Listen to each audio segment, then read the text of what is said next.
Salut à toutes et à tous et bienvenue dans cette nouvelle vidéo, j'espère que tout le monde va bien. Alors dans cette vidéo, nous allons voir les œufs, leurs valeurs nutritives et nous allons voir surtout la comparaison entre le blanc d'œuf et le jaune d'œuf. En général, on dit que le blanc d'œuf est la fraction ou la partie protéinée des œufs, alors que le jaune d'œuf constituerait la partie lipidique des œufs. Ce qui est tout à fait vrai, sauf que l'interprétation que l'on fait est fausse. Alors tout simplement, je vous ai sorti une étude, j'ai également rédigé un article sur le sujet pour essayer de vulgariser un petit peu cette question. Je vous mettrai tout ça dans le lien dans la description. Et puis, j'ai fait une petite comparaison entre le jaune d'œuf et le blanc d'œuf. Alors, tout d'abord, ce qu'on trouve dans le blanc d'œuf, c'est des acides aminés et des micronutriments, notamment vitamines, minéraux, oligo-éléments. On trouve 0 g ou milligramme d'acide gras, alors que dans le jaune d'œuf, qu'est-ce qu'on va trouver? Eh bien, on va trouver des lipides, des acides gras, bon bah ça on le connaît, on va trouver également des micronutriments, tout comme dans le blanc d'œuf, on va voir tout à l'heure l'histoire des micronutriments, mais il y a quelque chose de très intéressant à signaler, c'est que dans le jaune d'œuf, on va trouver plus de protéines que dans le blanc d'œuf. Et oui, c'est comme ça.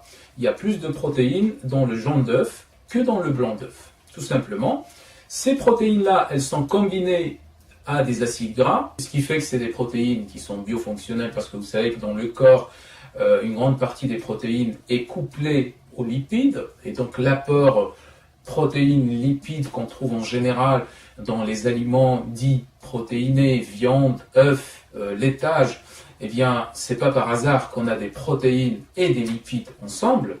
Donc, c'est très important d'avoir des protéines avec des lipides. Donc, l'apport protéique suit l'apport lipidique. D'ailleurs, même dans le pourcentage des macronutriments, glucides, lipides, protéines dans les différents repas, en général, on observe qu'il y a une proximité entre le taux d'acides aminés et le taux d'acides gras. 20% d'acides aminés par exemple, et peut-être 20% aussi d'acides gras, peut-être 15% d'acides gras, 25% d'acides aminés. Mais il y a toujours cette proximité par rapport aux glucides qui, eux, vont constituer entre 50 à 60%, parfois même 65% de l'apport journalier quotidien. Donc première constatation, il y a plus de protéines dans le jaune d'œuf que dans le blanc d'œuf. Deuxième constatation, il y a plus d'acides gras insaturés que d'acides gras saturés. On nous vend en général l'histoire selon laquelle le jaune d'œuf contiendrait beaucoup d'acides gras saturés, que ça serait mauvais pour la santé, etc. Bon, bah ça, on le sait aujourd'hui, c'est d'une fausseté incroyable. Les seuls acides gras qui sont mauvais pour la santé, et dans l'excès est mauvais pour la santé, c'est les acides gras trans. Je dis l'excès parce que ces acides gras trans se trouvent en toute petite quantité, soit dans les aliments qu'on consomme, même dans les aliments végétaux, soit au niveau du corps. On a des acides gras trans, mais bien sûr en toute petite quantité.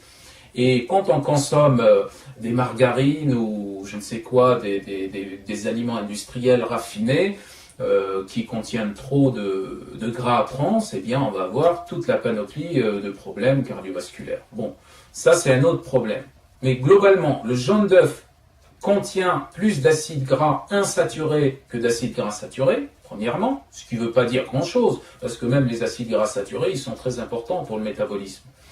Deuxièmement, le jaune d'œuf ne contient pas du tout d'acides gras trans. Troisième constatation importante, les micronutriments qu'on trouve au niveau du jaune d'œuf sont plus importants que ceux qu'on trouve au niveau du blanc d'œuf, en termes de taux, de concentration.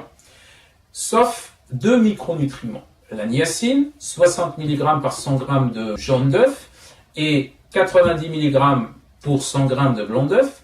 Et vous avez également le potassium, 100 mg par 100 g de jaune d'œuf contre 140 mg par 100 g de blanc d'œuf. Donc les deux seules exceptions de micronutriments sont le potassium et la niacine, la B3. Sinon, tous les autres micronutriments sont plus importants au niveau du jaune d'œuf qu'au niveau du blanc d'œuf, bien sûr, pour la même quantité des deux. Concernant la qualité des protéines des œufs, qu'elles soient du jaune d'œuf ou du blanc d'œuf, eh bien, ils constituent la meilleure qualité de tous les aliments réunis, que ce soit des viandes, des laitages, des sources également végétales, etc. Donc les protéines des œufs, c'est les meilleures protéines qui existent.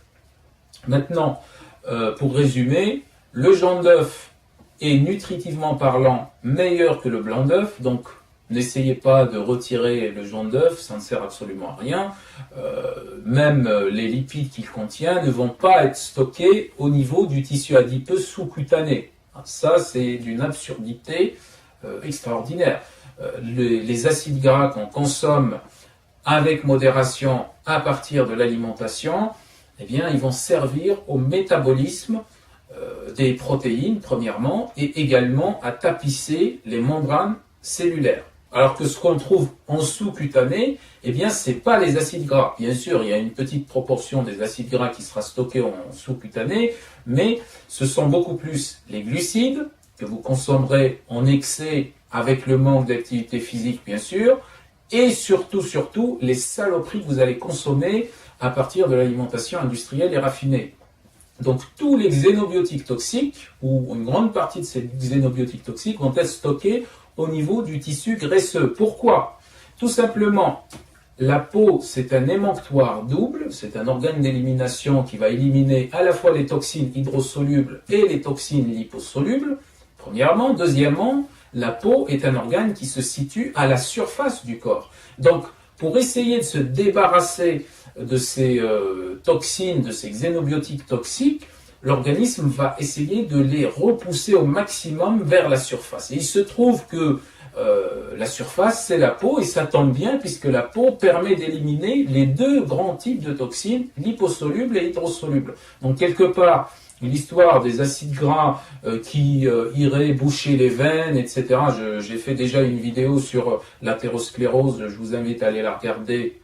Je crois que c'est la dernière vidéo, ou alors qui va venir provoquer de la cellulite, c'est complètement faux. La cellulite, c'est l'inflammation des cellules cutanées, et cette inflammation, elle est due à un excès de toxiques qui se trouve en sous-cutané, et donc le système immunitaire va se rendre compte de cette toxicité, il va venir attaquer ces cellules, ce qui va créer l'inflammation, donc la cellulite. Donc, si vous avez un avis sur la question, n'hésitez pas à le mettre dans les commentaires, et moi je vous dis à très bientôt pour une prochaine vidéo.